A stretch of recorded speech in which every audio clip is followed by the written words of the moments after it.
Hey universe. Oh boy. It's 10:48 here on the 6th of December. And it's my brother-in-law's birthday. Happy birthday, Jimmy. Hi, Bubba.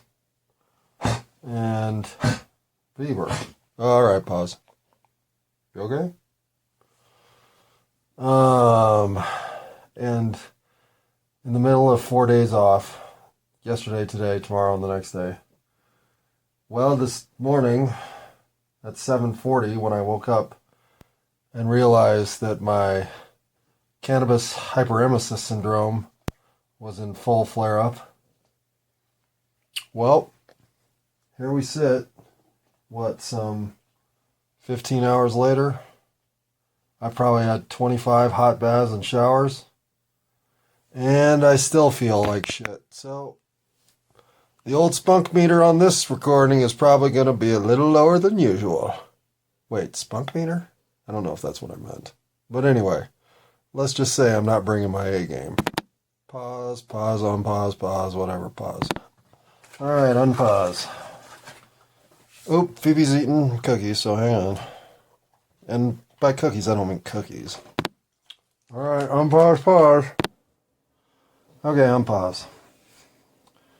So, I guess first things first, what does a flare-up of cannabis hyperemesis syndrome mean? Well, it means essentially that your small and large intestines stop working. Or at least they stop sending signals to keep moving things along. So, like a bad traffic jam, where there are accidents aplenty and nothing can get around. Well, imagine swallowing a bag of concrete and then a gallon of water and then have somebody shake you up and down. And then, well, you get the picture. It's the kind of discomfort that is, honestly, unfortunately, completely debilitating. And if the only thing that you can do to relieve the tension, the pressure, the discomfort is slide into a scalding hot shower, well, then you know what my day was like. A waste of time. But I didn't want to end it without getting something done, since watching The Matrix 2 doesn't really count.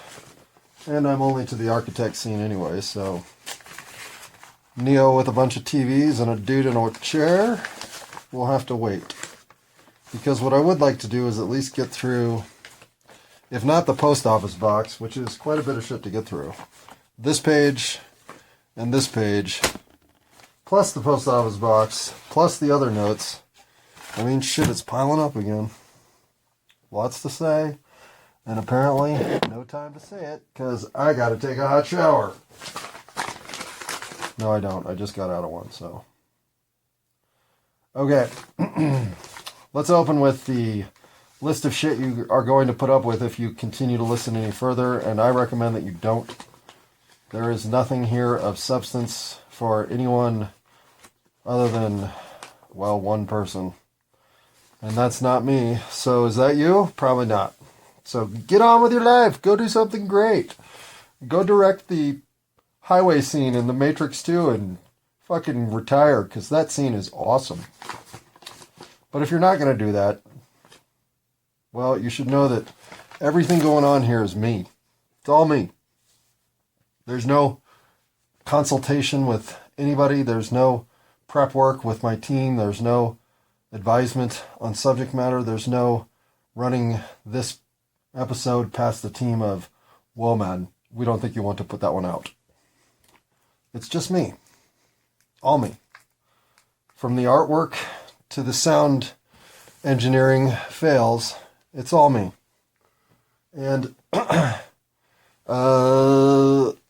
guess I wouldn't have it any other way. I'm not saying collaboration is problematic. It's not.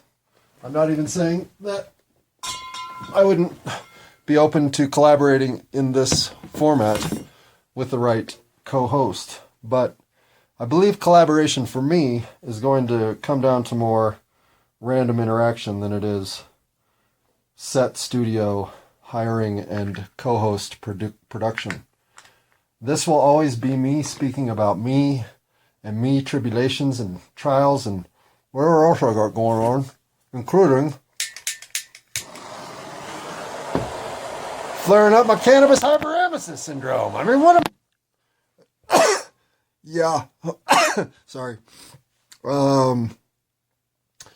And the... you gotta be kidding me. Okay. So, what sort of lunatic decides to document and confess to a world of inconsistency and unknowns as if they are to blame for all of it? What kind of attention-seeking whore am I, right? And I certainly can come to the center of that realization and think, yeah, what's the plan here? And so when push comes to shove, what I am doing here is silencing the harassment of my dreams, telling me I'm overdue, I've been negligent in my actions, and frankly, it's time my voice was heard. Because according to the characters that harass me in my dreams, there is a voice out there that I will connect with, and that voice, whoever they are, whatever they are, will move forward through whatever unwinding all this nonsense provides. And since I've basically been left alone ever since I started this, well, I don't know that some of that's not even true. Now, could that all just be a bunch of gobbledygook? Well, yeah, it is a bunch of gobbledygook. But life is stranger than I ever imagined. Life has proven to me to be a mystery of infinite proportion. So, will I deny that somehow I'm connecting to something in my dreams that tells me I've got something of purpose to do down here and it's time I get on the horse and get going? Well, no, cowboy, giddy up. So don't expect any inhibitions. I'll talk about anything, including the fact that my dreams are ordering me around and telling me what to do in my real life and that I'm following that instinct. That's kind of silly, right? But I have no inhibitions about anything anymore. I don't even understand inhibitions anymore. But I do understand profanity because I use it a lot. I use it all the fucking time. For more on that, see any of the previous episodes. You should expect prolific use and talk about drugs. You should expect to hear my dog snoring, drinking out of the toilet, eating dog bones, eating kibble, getting harassed by the cat. You should expect to hear the cat hissing, scratching, and basically disinterested. And then you should expect me to sniffle, burp, cough, snot, loogie. If it can be done in a boys' locker room in high school, I'm going to do it. And I know that's gross, and I'm sorry. But I'm working on it. We all have ways we can be better. What I do bring that I don't think I have to work on is a solutions-oriented attitude.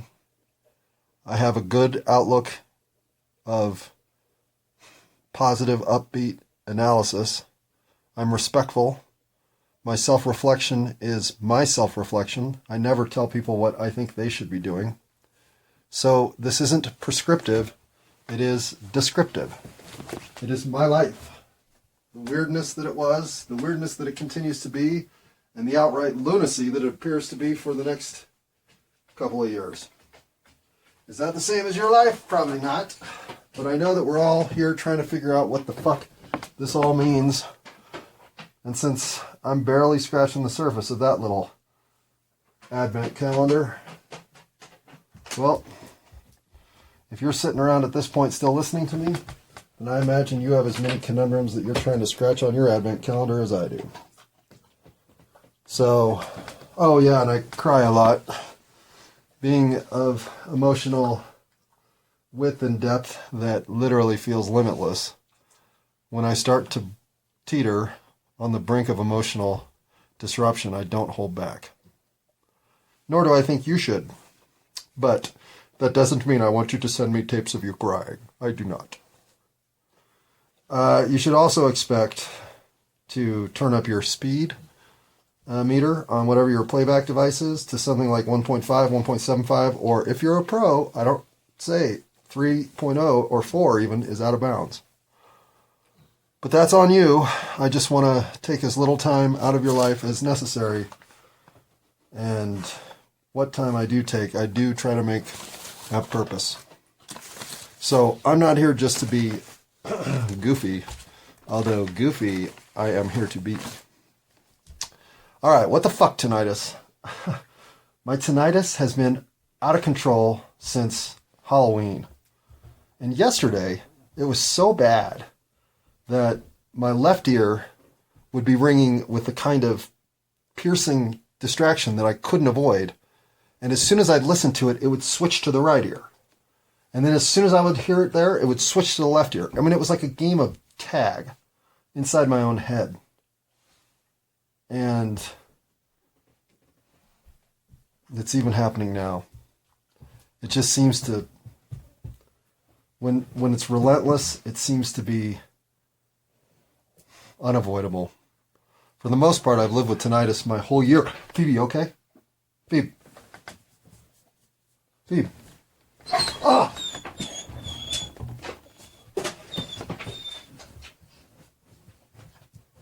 Okay? You okay? You okay? Come on, pause. Okay. I think my dog's okay. But Phoebe's an 11 and a half almost year Labradoodle who, at the age of 7, started developing tumors across her body and now is like a Macy's Day balloon. She's enormous, and when she gets in an awkward position or one of her tumors is being pressed in a uncomfortable way, she can react in pain, and she just needs help. So don't worry about her. I asked for Phoebe, hey, Bubba. I asked for Phoebe to make it to her 11th birthday, and she's made it well past, so every day with Phoebe is a bonus, because Phoebe's the best dog I've ever had, and will be missed when she's gone. Alright, that's definitely not what I got on to talk about, so I don't see anything on this list that says Phoebe. Alright.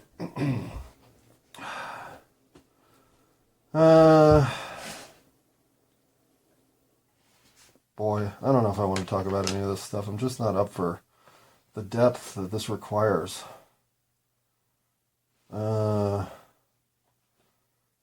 Is happiness an illusion? Can you be made happy? Can you be made sad? See what I mean? That's some heavy shit, man. And certainly don't think that's going to work without about 13 bong hits to fucking grease the wheels. So maybe we'll just tackle one on the post box. I can't deliver all this mail, but I can at least deliver one letter. Nah.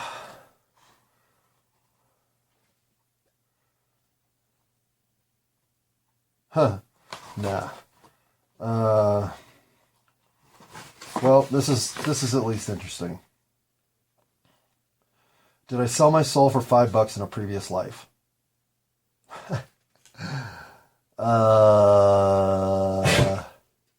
Be good, Phoebe.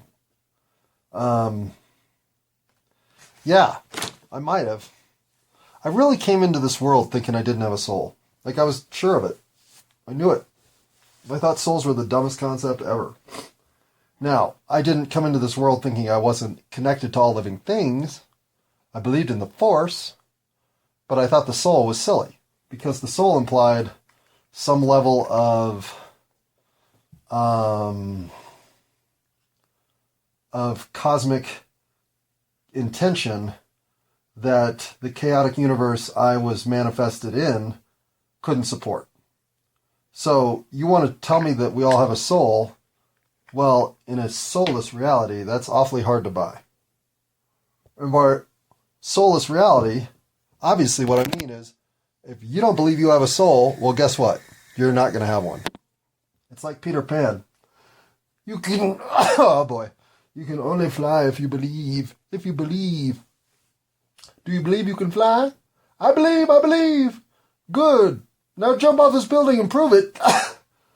Well, I don't know if I believe that much. Okay, I will stop all the coughing. I am sorry for all that. That is just not feeling well. But if you don't believe in the soul, and you don't want to jump out that building to prove it, well, how are you going to come across the realization that you're in fact endowed with this eternal spirit of energy that we call a soul? How is that going to happen? Oh boy, that's a good question.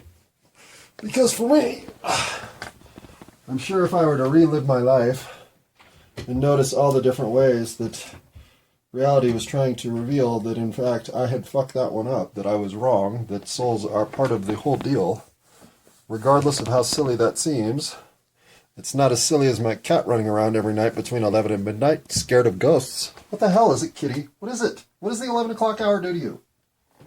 Why do you freak out? Anyhow, so Kitty's in freak out mode, Phoebe's awake, and I'm under the weather. There's your mid-podcast update. Back to you, Dave. Oh, Dave called in sick again. Fucking Dave. All right. So then, how do I arrive in this reality convinced I don't have a soul? Like, swayed by no argument that I do. In fact, become a professional skeptic, a Snopes.com debunker of anybody who wants to claim, oh yeah, man, proof of a soul discovered in Argentina. More on page 6. Bullshit. This story is deemed bullshit by me. Soul. The only soul I know of is the godfather of soul, Mr. James Brown. Okay, I won't do any James Brown because I am not nearly funky enough. But rather than admitting it's too funky in here, what I want to say is, I think in some ways I was so thick-headed about believing I was right that those aggravating dream figures that convinced me that somewhere out there is someone who needs to hear me connect to them, well, they convinced me that I had flip-flopped the whole soul debate. And they were right. They have proven that they were right. So, how does it happen for you if you're a skeptic? I don't know, go dream about some camel lionesses that'll slap you upside the head with some canoe paddles, and then they'll give you the knowledge of, hey, buddy, you got a soul. So then back to the original question. Did I sell my soul in a previous life for $5? Like Bart Simpson on a show called The Simpsons. Well, that would explain how I got here completely unaware of the value inside me that a soul offers. See, for me, the reason it was so easy to dismiss is because that I had been convinced that fulfillment in this world was a matter of achievement in the 3D space reality in front of me. I didn't understand that most of what I was going to find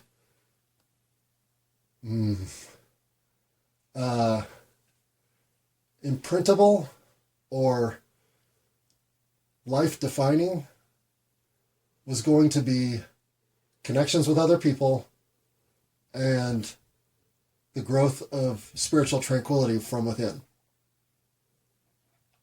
I wasn't told any of that when I got here.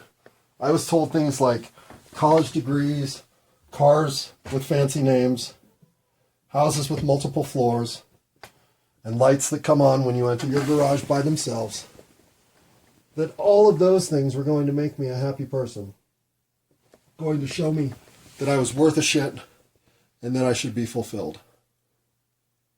External world fulfillment doesn't exist. I mean, it does, but it's always a complementary component to that which is springing from within. And I know I hate this shit. Like, you can't believe in a soul, then you won't have one. But if you believe in a soul, you'll have one, and blah, blah. I hate that stuff. So I get why all of this is off-putting. I get why any of this sounds like the sort of New Age gobbledygook that isn't worth a nickel on a pamphlet in a Motel 6. But if it's true, why is it so hard to find this knowledge in our current time? Well, if I sold my soul in a previous life, maybe I don't deserve the knowledge. Maybe the struggle I've been through, self-imposed for the most part, maybe that's the comeuppance for one who gave up on their soul in a previous incarnation. But hey, I'm not making that mistake around this time. So now can I get into heaven? No? How long's that list? Oh my God, that's going to take forever. Good thing I have the time. Okay. What's going right? Honestly, a whole lot of shit.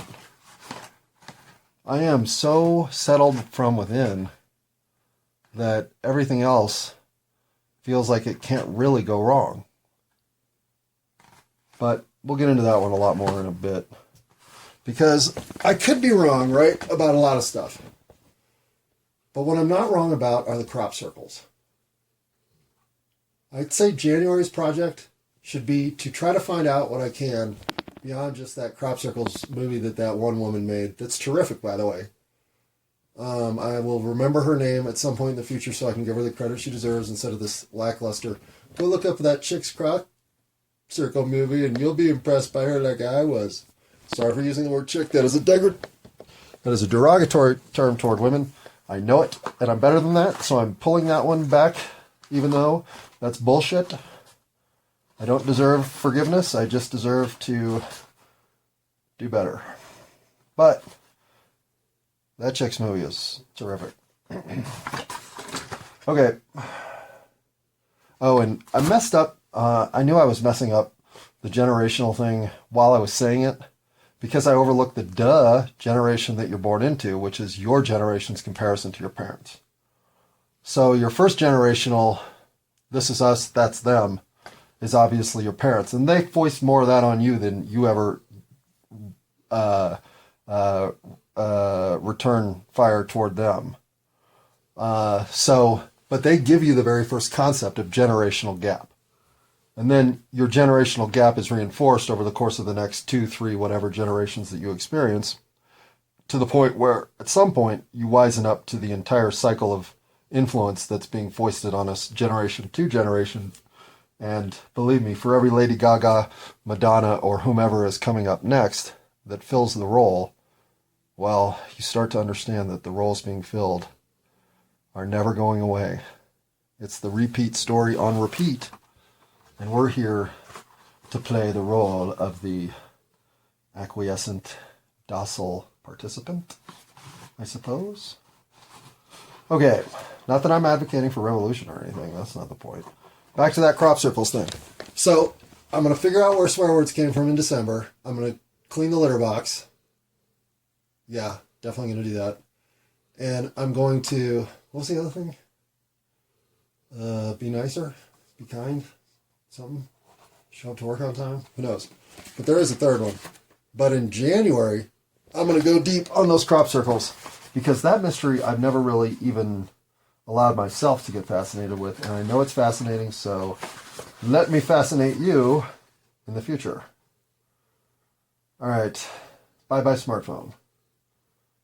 Haha, breaking up with T-Mobile still feels so good. I mean, so good. How does one's atheism bubble get threatened? How does it pop? Oh, man. There are too many deep questions on this post office box. How does one's atheism bubble get threatened? That takes